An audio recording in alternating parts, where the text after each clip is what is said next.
Selepas sholat maghrib, Rianti duduk di teras rumahnya. Rumah kuno dengan tembok bata retak di setiap bagiannya.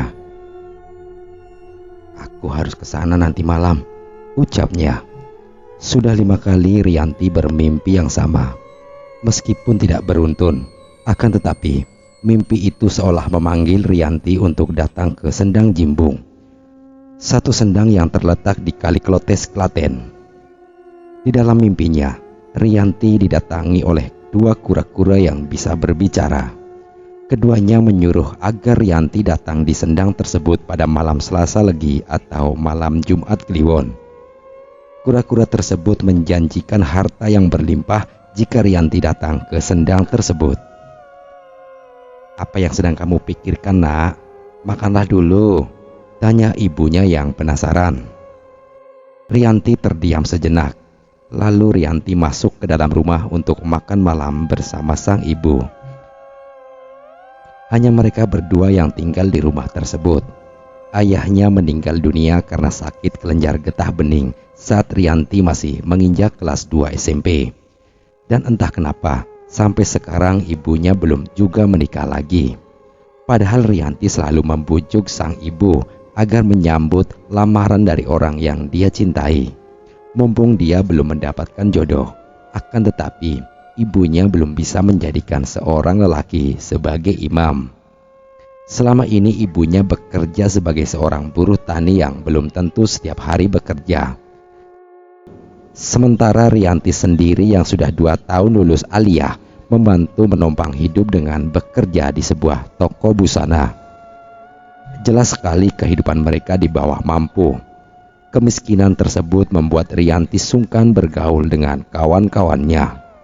Sebenarnya Rianti adalah gadis yang cantik, akan tetapi dandanannya yang dianggap kampungan membuat kecantikannya tersebut tidak nampak.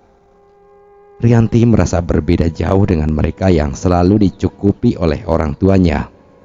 Tampak juga rasa tidak suka yang ditunjukkan kawannya saat Rianti ikut berkumpul bersama mereka.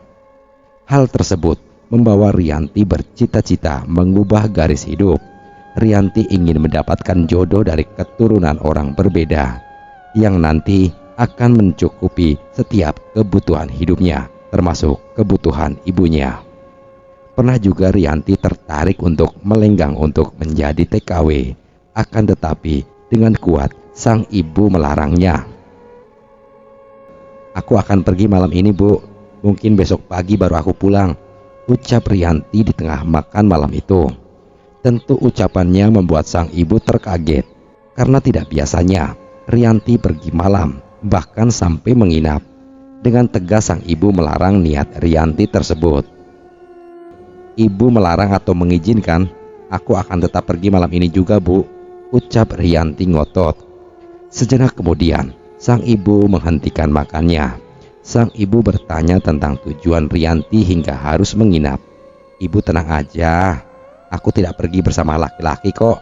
Aku hanya akan berkunjung ke rumah teman lamaku saja," jawab Rianti meyakinkan sang ibu.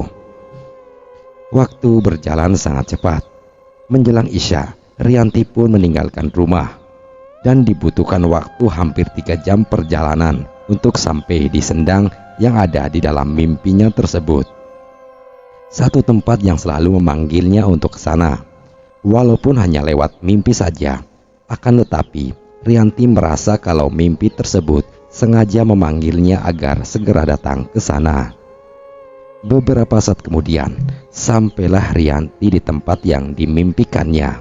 Sebuah sendang dengan luas sekitar 50 meter persegi yang airnya sangat jernih. Tampak pula sebuah pohon randu alas yang sangat tua berada di sana. Selain itu, ada pula sesajen berupa nasi kuning dengan lauk ayam panggang di atas nampan. Sesajen tersebut berada tepat di bibir sendang. "Apa yang sedang kamu cari?" Suara seorang kakek mengagetkan Rianti. Kakek dengan berpakaian belangkon tersebut menatap tajam ke arah Rianti. Rianti pun gugup. Lalu Rianti menjawab kalau ada satu hal yang membuatnya mendatangi sendang tersebut. Mendengar ucapan Rianti, kakek yang mengaku bernama Wirokromo itu mengajaknya duduk di samping sendang. Di sana Rianti menceritakan tentang mimpinya yang mendatanginya. "Karena mimpi itulah, Kek, aku datang kemari," ucap Rianti. Kakek tersebut sejenak terdiam. Kemudian dia menceritakan tentang dua kura-kura yang mendatangi Rianti. Mereka adalah Kiai Poleng dan Nyi Romeng. Kedua sosok yang diyakini sebagai penunggu wilayah Sendang Jimbung. Tidak sembarang orang yang bisa melihat kehadiran kura-kura itu, di mana bentuk dari kura-kura itu tidaklah sama dengan kura-kura pada umumnya. Secara umum, bentuk kura-kura biasanya berwarna hitam dengan bentuknya melengkung seperti wajan terbalik. Akan tetapi, tidak demikian dengan kura-kura di Sendang Jimbung. Punggungnya rata dan di tengahnya terdapat lekukan seperti halnya punggung manusia, sedangkan warnanya belang keputih-putihan. Menurut legenda, Kiai Poleng dan Nyi Remeng dulunya adalah seorang manusia biasa. Keduanya merupakan pasangan suami istri yang tinggal di Kerajaan Keling.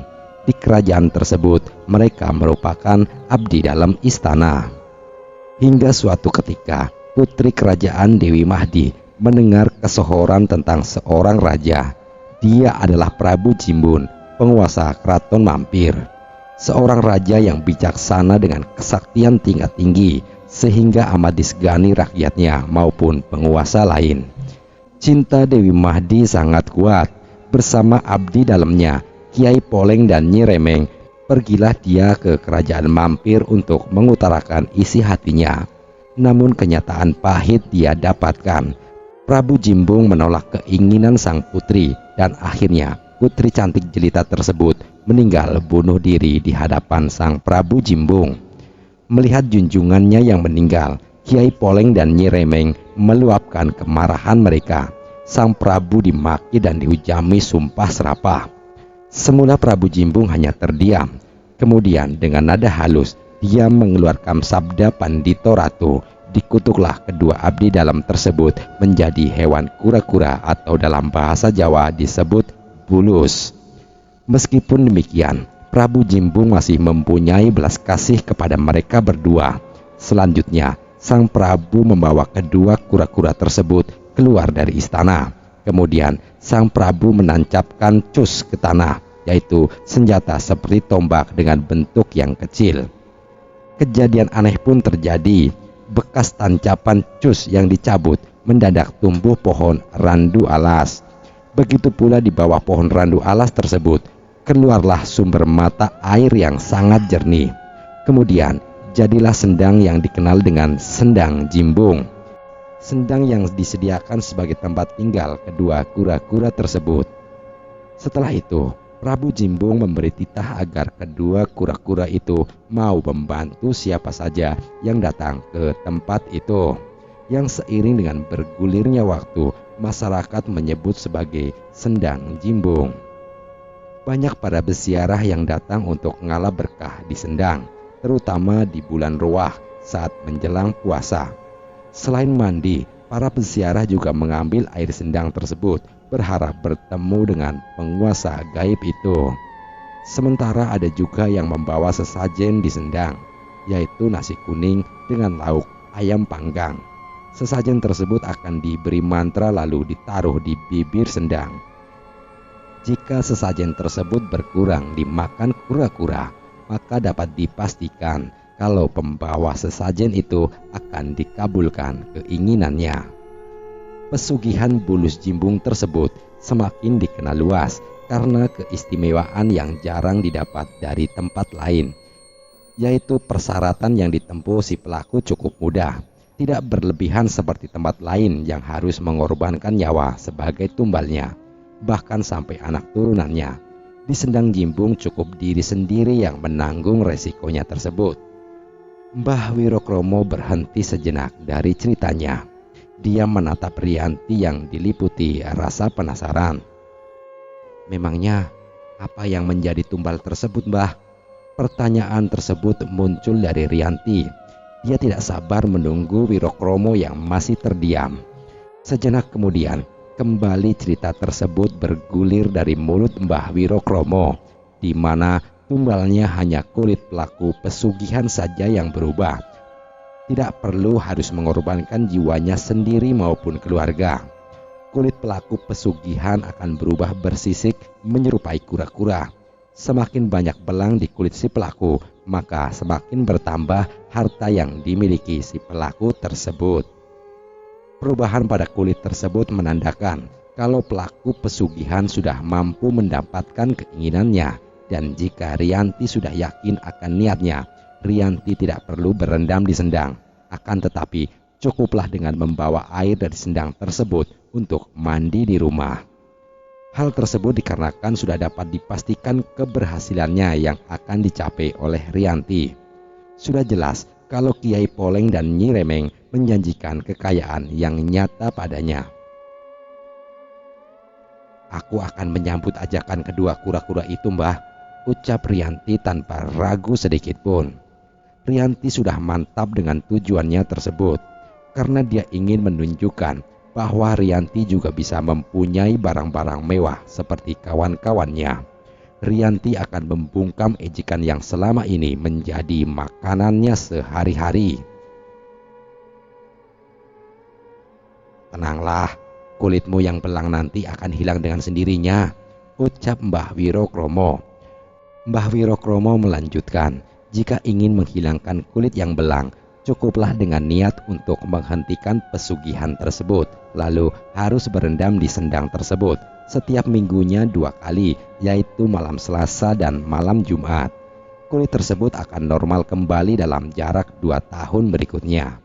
Mbah Wirokromo juga mengatakan hal tersebut hanya bisa terjadi pada seseorang yang mendapat wangsit lewat mimpi. Berbeda jika memburu dengan bersemedi dan memberi sesajen di sendang. "Jika kamu sudah yakin, ambillah air sendang itu," ucap Mbah Wirokromo kemudian. Tanpa ragu-ragu, Rianti menuju sendang itu. Diambilnya botol yang sudah disediakan di sana. Lalu Rianti mengambil air sendang. Sejenak mata Rianti tertuju pada 2 kura-kura yang berenang mengitari botol. Kura-kura yang memang seperti apa yang telah diceritakan oleh Mbah Wirokromo, di punggungnya rata dengan warna belang keputihan. Setelah botol tersebut sudah penuh, kedua kura-kura tersebut tidak lagi nampak. Mereka menghilang di antara gelembung air. Beberapa saat kemudian, Rianti segera pulang dan akan melakukan ritual sesuai arahan Mbah Wirokromo. Di dalam bis yang penuh sesak, Rianti tersenyum sendiri. Rianti membayangkan masa depan yang akan dia gapai setelah memiliki banyak harta. Rianti juga masih menebak-nebak tentang uang yang akan diberikan oleh Kiai Poleng dan Nyi Remeng. "Kira-kira bagaimana ya uang tersebut akan sampai padaku?" batinnya. Di dalam lamunan tersebut, bis yang dia tumpangi tiba-tiba berhenti. Tampaknya sudah sampai di satu halte, di mana beberapa penumpang turun, juga ada yang naik menggantikan. Dan salah satu penumpang yang turun adalah perempuan parubaya di sampingnya, yang tidak lama kemudian berganti seorang pemuda tampan berkacamata minus. Bis kembali melaju.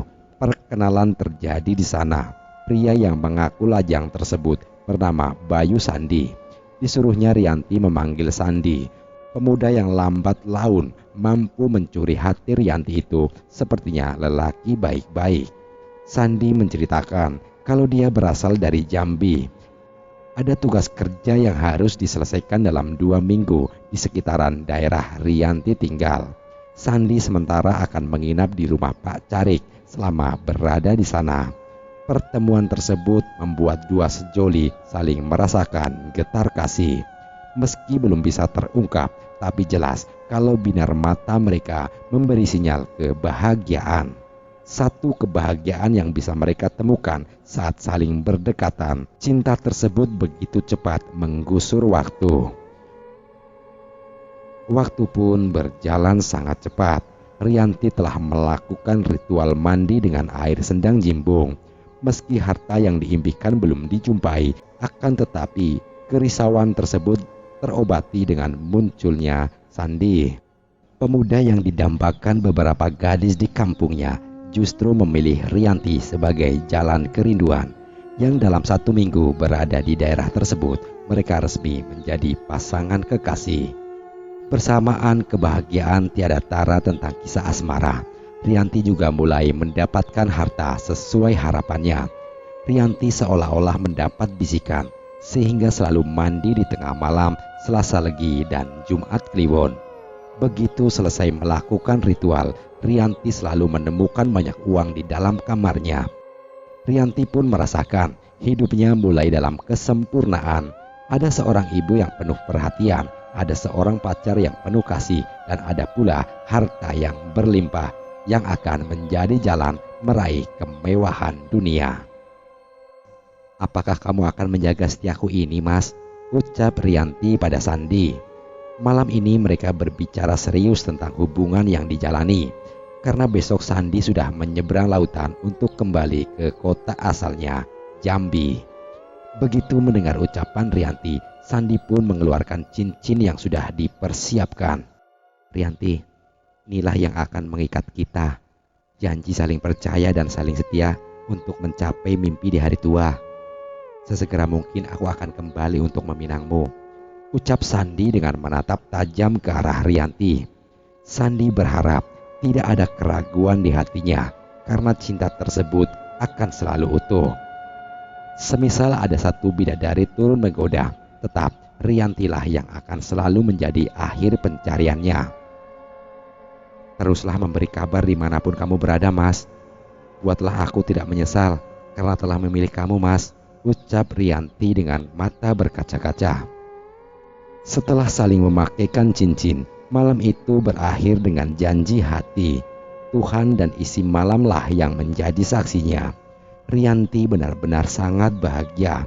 Satu persatu mimpinya menjadi kenyataan. Rianti yang berpengalaman sebagai penjaga toko busana mendirikan toko yang sama dengan barang berkelas yang lengkap. Setiap kali ada tetangga yang merasa heran dengan kekayaan yang sangat cepat, Rianti selalu beralasan kalau menjual harta warisan peninggalan ayahnya. Ibunya yang juga mendapat pertanyaan yang sama selalu kebingungan saat menjelaskan tentang warisan yang dimaksud oleh Rianti. "Jujurlah anakku, dari mana kamu mendapatkan uang sebanyak itu?" tanya ibu Rianti. Rianti yang tahu kalau ibunya sudah mulai curiga, pada akhirnya membuka rahasia tentang pesugihan sendang jimbung yang telah dia lakukan. Rianti menceritakan tentang mimpinya yang berulang kali, hingga dengan penuh keyakinan Rianti berangkat pada malam di mana sang ibu melarangnya. Sejenak ibunya terdiam ketika mendengar cerita Rianti. Sang ibu merasa sangat kaget.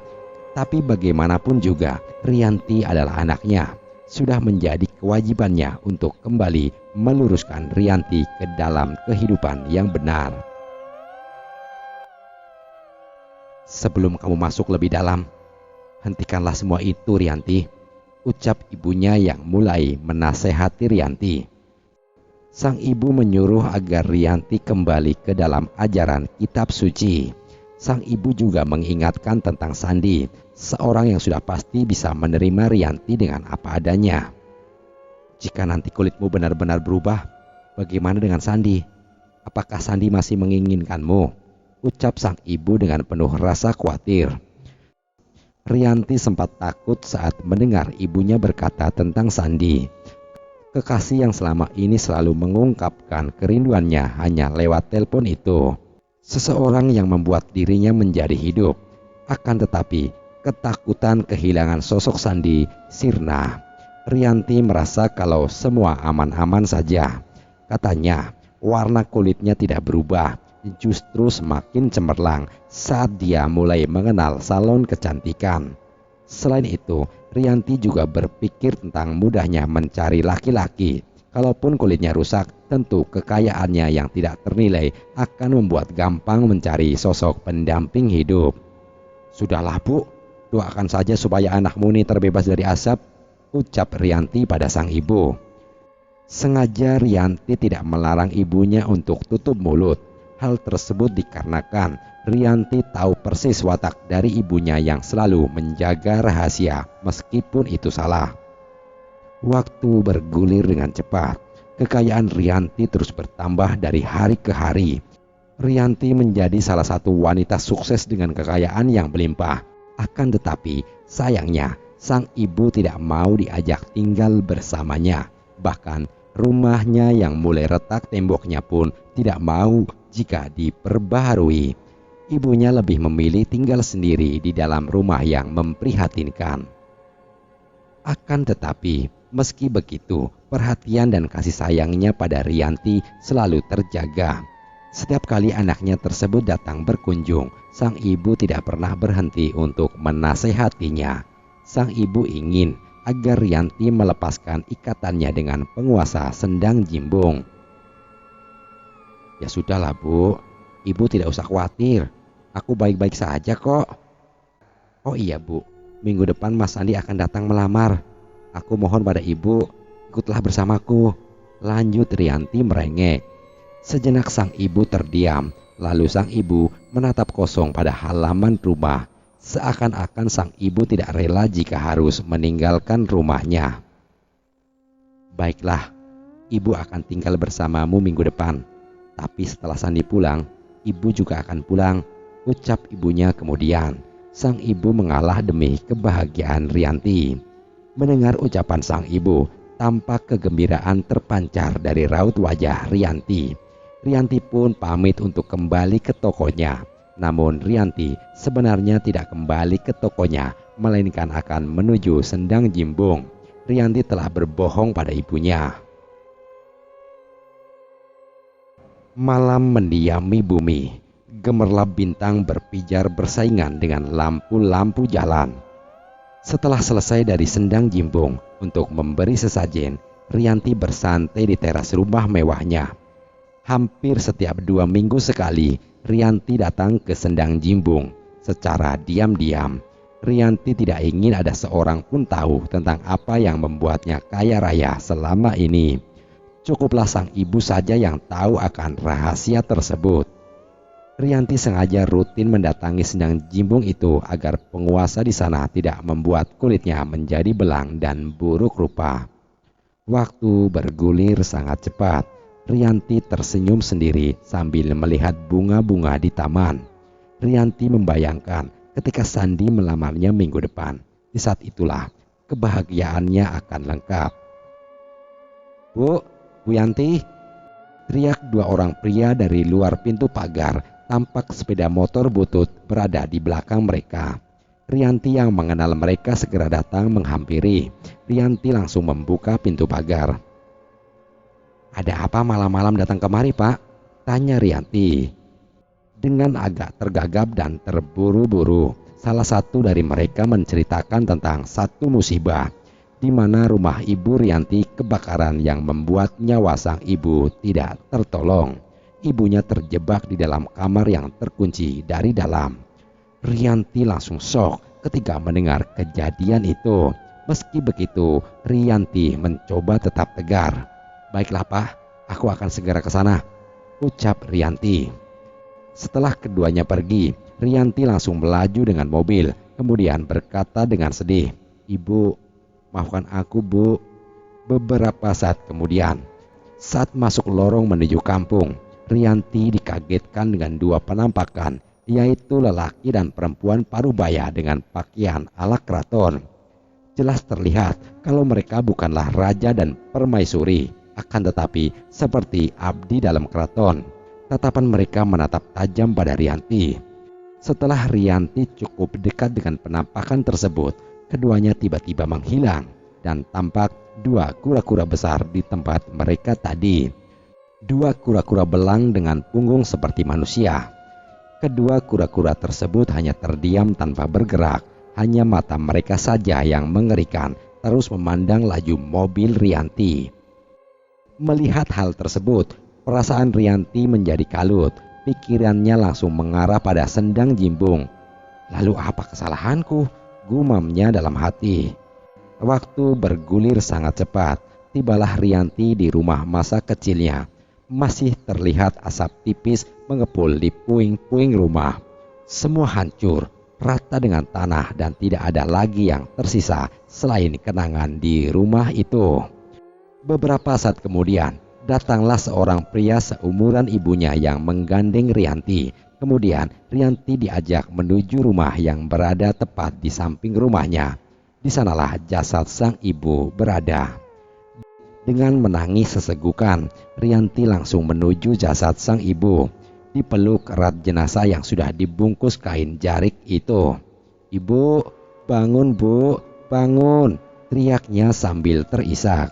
Rianti tidak percaya jika ibunya telah berpulang, padahal sore tadi masih sangatlah sehat. Sang ibu juga masih menasehatinya, bahkan bersedia tinggal di rumah saat Sandi melamar nanti. Setelah agak tenang, Rianti membuka jarik untuk melihat muka ibunya. Namun aneh, sama sekali tidak ada luka bakar. Rambutnya juga utuh, yang terlihat hanya warna kulitnya yang berubah menjadi belang putih. Tidak ada yang gosong, padahal kalau melihat kondisi rumah sudah bisa dipastikan kalau ibunya terpanggang di dalam. "Yang sabarlah Rianti, ikhlaskan ibu kamu, berwudulah dan terangkan jalan ibu kamu dengan membaca ini," ucap seorang wanita sambil menyodorkan buku kecil, yaitu surat Yasin. Rianti terus terisak. Tampak Rianti belum bisa mengikhlaskan seorang yang sangat paham dengan Rianti. Beberapa hari kemudian, setelah 7 hari kematian ibunya, Rianti menemui Mbah Wirokromo. Rianti ingin meminta penjelasan tentang hal negatif yang menimpa sang ibu. "Apakah ada hubungannya dengan apa yang aku lakukan, Mbah?" tanya Rianti. Mbah Wirokromo menjelaskan kalau selama ini dia belum pernah menemui kejadian yang sama. Yang sudah sangat pasti terjadi adalah berubahnya warna kulit. Seseorang yang berhasil menjadi kaya raya pasti mengalami perubahan pada kulitnya. Menurut Mbah Wirokromo, apa yang menimpa Ibu Rianti tidak ada hubungannya dengan pesugihan yang Rianti lakukan. "Semua itu sudah menjadi takdir ibu kamu," ucap Mbah Wirokromo pada Rianti. Meski Rianti tidak puas dengan jawaban itu, Rianti tetap pulang dengan penuh tanda tanya. Di dalam pemikirannya jelaslah kalau ada keganjilan saat kematian sang ibu. Tidak mungkin anggota tubuh ibunya terhindar dari api, sedangkan kebakaran tersebut sangat besar. Dan bukan hanya Rianti saja yang merasakan aneh, akan tetapi warga juga merasakan hal yang sama seperti Rianti. Melihat kondisi tubuh Ibu Rianti, warga menuduh kalau Rianti telah bersekutu dengan iblis sehingga mengorbankan ibunya sendiri. Meski hampir di setiap sudut kampung membicarakan Rianti, akan tetapi Rianti tetap tenang. Toh Rianti sudah tidak lagi tinggal di kampung, jadi dibiarkan saja omongan negatif tentangnya menyebar di sana. Waktu berjalan sangat cepat. Saat bertemu dengan perwakilan dari keluarga Sandi, di sana diputuskan bahwa acara nikah akan dilaksanakan sesudah 4 hari kematian sang ibu. Begitu akad nikah selesai, akan dilaksanakan pesta di kediaman Rianti, dan 2 hari berikutnya mereka akan menuju ke Jambi. Di sana kembali digelar pesta pernikahan secara besar-besaran. Dan hari itu pun tiba. Duka yang masih membekas telah berganti dengan kebahagiaan baru. Omongan tentang kekayaan yang diperoleh Rianti pun terus bergulir. Akan tetapi Rianti sudah bersiap untuk meninggalkan pesugihan tersebut. Rianti akan menyambut hari barunya bersama Sandi. Separuh nafasnya itu yang akan menggantikan sosok ibu. Dengan penuh kebahagiaan, Rianti dan Sandi menyambut kehadiran setiap tamu yang datang. Mereka nampak sangat elegan dan serasi. Senyum kebahagiaan tersebut selalu mengiringi hari sakral yang telah mereka pilih, hari di mana akan selalu mereka ingat sepanjang hidup. Semua berjalan sesuai harapan. 2 hari kemudian berangkatlah mereka menuju ke Jambi. Di sana nanti mereka akan disambut bak raja dan permaisuri yang rencananya kembali digelar pesta besar-besaran dengan tamu undangan yang sangat banyak. Maklumlah, Selain pengusaha sawit, orang tua Sandi juga memiliki keluarga besar yang banyak dan saudaranya tersebut tidak di Jambi saja. Banyak yang tinggal di ibu kota, bahkan di Sulawesi. Jadi untuk berbagi kebahagiaan tersebut, mereka mengundang semua saudaranya untuk berkumpul. "Apa sudah siap semuanya?" tanya Sandi. Rianti kembali mengecek semua barang bawaannya. Ketika dirasa tidak ada yang ketinggalan, kemudian mereka semua menuju ke halaman depan, di mana mobil dan sopir sudah bersiap di sana.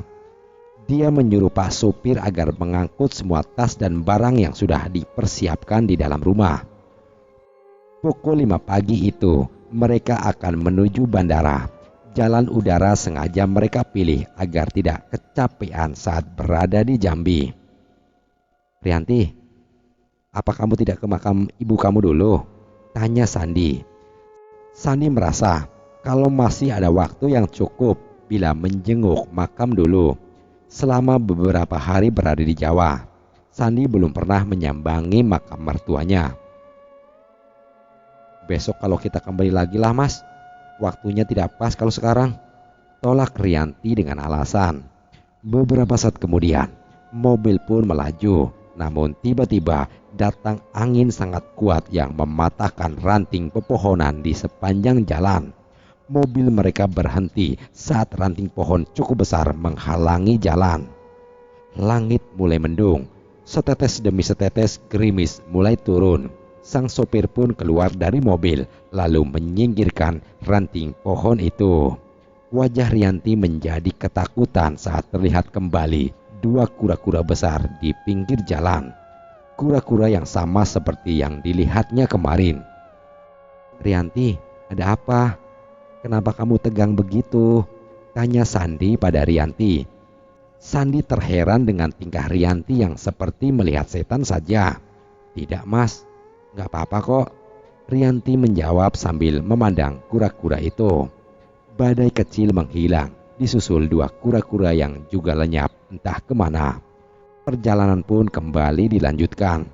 Beberapa meter kemudian, sang sopir mengambil jalan pintas untuk menghemat waktu, di mana mereka akan melewati hutan lahan milik perhutani. Suasana jalan masih tampak sepi dan keanehan kembali terjadi. Sang sopir kembali menghentikan laju mobilnya ketika jalanan terhalang oleh barisan orang-orang yang membawa jun, yakni gentong berukuran sedang untuk mengambil air bersih. Wajah orang-orang itu tampak pucat pasi, badannya kurus seperti orang kelaparan. Langkah mereka pun lambat seakan tidak bertenaga. "Aneh, saat ini kan bukan musim kemarau panjang, tapi mengapa mereka seperti kekeringan dan kekurangan air?" ucap Rianti yang terheran. Beberapa menit kemudian, selesailah rombongan tersebut menyeberang jalan. Saat mereka akan melaju kembali, tiba-tiba terlihat mobil Fuso melaju kencang dari arah depan. Mobil tersebut mengarah pada kendaraan mereka. Dengan kuat, Sandi menggenggam jari jemari istrinya. Dan kecelakaan pun tidak bisa dihindari. Seketika, jeritan pilu terdengar dari mobil Rianti. Mobil tersebut terseret beberapa meter hingga terguling dan meledak. Seketika kobaran api menghanguskan mobil. Semua penumpang terpanggang di dalam. Semua pengguna jalan yang lewat segera berhenti. Mereka langsung berhamburan menolong, mencoba memadamkan api dengan apapun yang ada di sekitar. Suasana sangat tegang terjadi di sana. Ada nyawa yang terancam dan sepatutnya ditolong. Akan tetapi Tuhan menentukan semuanya. Waktu bergulir sangat cepat. Waktu bergulir sangat cepat. Matahari pagi memulai hari. Rianti menatap lepas hamparan alam beserta pemukiman perkotaan yang tampak.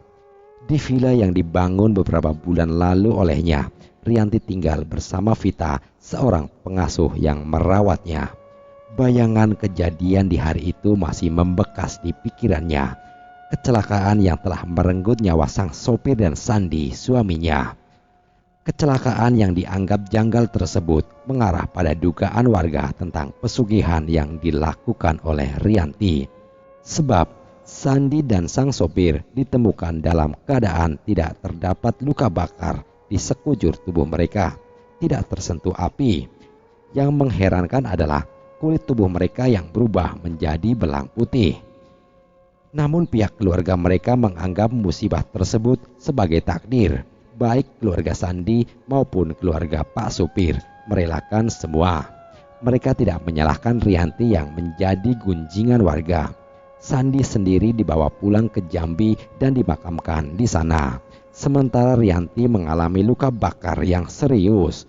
Seluruh anggota tubuhnya melepuh, kakinya yang hancur karena tercepit kerangka mobil dan juga tangan kanannya yang terluka hebat mengharuskan untuk diamputasi. Rambutnya habis hingga kulit kepalanya mengelupas, namun keajaiban yang Tuhan berikan padanya terlihat di sana.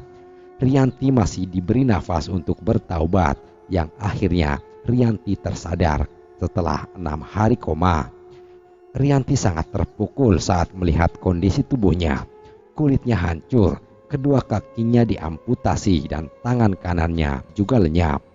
Yang membuat Rianti merasa menderita adalah tidak ada seorang pun yang peduli padanya, hingga Rianti harus menanggung sendiri beban batin yang sangat berat. Setelah kondisinya semakin membaik, Rianti mencoba melakukan pengobatan di rumah sakit yang terkenal paling hebat. Akan tetapi, kekuasaan Tuhan tidak bisa dirampas. Meskipun ditangani langsung oleh beberapa dokter yang tersohor di bidangnya, kondisi Rianti tetap tidak bisa dipulihkan.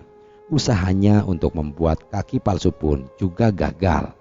Begitu Rianti pulang, bukan sambutan hangat yang didapat dari tetangganya, tapi justru omongan miring dan gunjingan. Sehingga Rianti memutuskan untuk menjual rumah tersebut dan memilih sebuah villa di kaki gunung. Bersama Vita, seorang gadis lulusan SMA yang dijadikan anak angkat, Rianti tinggal di villa itu. Sekarang Rianti terlihat sangat mengerikan. Kulit kepalanya melepuh, wajahnya berkerut dengan bibir ketarik ke atas hingga dekat dengan hidung, dan seluruh kulit tubuhnya berubah menjadi belang putih. Hari-hari penuh penderitaan. Meski hidupnya tercukupi dengan bunga dari bank, akan tetapi batinnya benar-benar tersiksa. Rianti baru tersadar bahwa apa yang dilakukan selama ini sangatlah keliru. Seharusnya pesugihan tersebut tidak Rianti lakukan. Seharusnya mimpi yang terus datang tersebut juga tidak diikuti, dan seharusnya Rianti lebih dekat pada Tuhan, sehingga Rianti tidak terjerumus ke dalam kesesatan sendang jimbung. Tetapi semua sudah takdir hidupnya. Kini semua tentang pesugihan sudah Rianti tinggalkan. Akan tetapi bagaimanapun juga uang hasil pesugihan tersebut masih Rianti pergunakan, dan tidak mungkin Rianti bisa hidup jika tanpa uang itu. "Maafkan aku, Bu, maafkan aku," ucap Rianti dengan air mata meleleh. Vita yang berada di belakang kursi rodanya ikut terhanyut dalam. "Sore nanti kita jadi ke makam, Bu?" tanya Vita pada sang ibu angkat. "Ya, persiapkanlah semuanya," jawab Rianti. Perempuan tersebut berkabut duka. Rianti telah tersadar bahwa tidak ada yang berakhir bahagia di setiap pengikut setan. Persekutuan dengan iblis hanya akan memberi penderitaan berkepanjangan. Sekarang hanya Tuhanlah yang Rianti tuju. Rianti selalu berusaha mencari iman yang sempurna di dalam ketidaksempurnaan fisiknya. Demikian cerita kali ini. Sekian dan terima kasih.